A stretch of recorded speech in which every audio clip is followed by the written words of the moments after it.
ஒரு படத்துக்காக நீங்க கையை கட்டி அவங்களுக்கு தேர்தல் சமயத்தில் போய் வேலை செஞ்சீங்க, மறுபடியும் உங்கள் படத்துக்காக பிஜேபியிடம் மண்டியிட மாட்டீங்களா?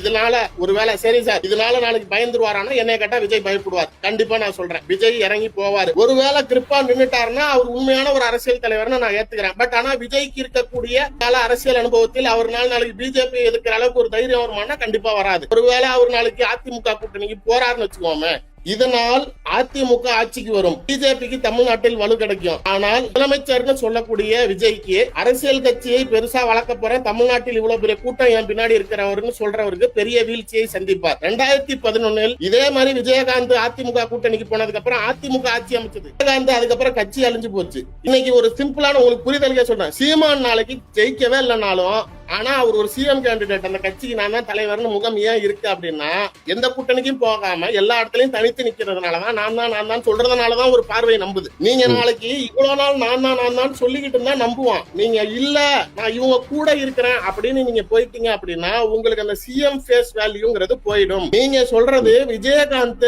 நீங்க ஃபியூச்சர்ல ஏன் பெருசா வர முடியலன்னு கேக்குறீங்க. நான் சொல்றது 2011 அவரு போய் கூட்டணி கட்சியா சேர்றப்பயே நாளைக்கு நீங்க அதுக்கப்புறம் ஒன்னும் எதிர்பார்க்க முடியாது அந்த சீட்டை. அவர் ஜெயலலிதாவோட கூட்டணிக்கு போனதே தப்பு. அப்படி போகாம இருந்தா அவருக்கு அந்த ஒரு இமேஜ் பெருசா பில்டப் ஆகிட்டே இருந்திருக்கும். ஆனா அது போனதுனால அவருடைய அந்த முதலமைச்சர் கனவுங்கிறதை அவர் அழித்து கொண்டார். அதே மாதிரி இன்னைக்கு அதிமுகவுடன் போனார். சரி நான் கேட்கறேன், இப்ப நீங்க சார் இது என்ன ஆபீஸ் நினைச்சீங்களா, உள்ள வரப்ப இந்த வேலைக்கு வா, நாளைக்கு ப்ரமோஷன் ஆகி அந்த வேலைக்கு போய்க்கலாம், அதெல்லாம் கிடையாது. இப்ப நீ டெப்டி சிஎம் ஆயிக்க, 5 வருஷம் கழிச்சு சிஎம் ஆயிக்கங்கிறதெல்லாம் வேலைக்கு ஆகாது. நானா நானில என்ன நடக்குது தெரிந்து கொள்ள உடனே கால் பண்ணுங்க.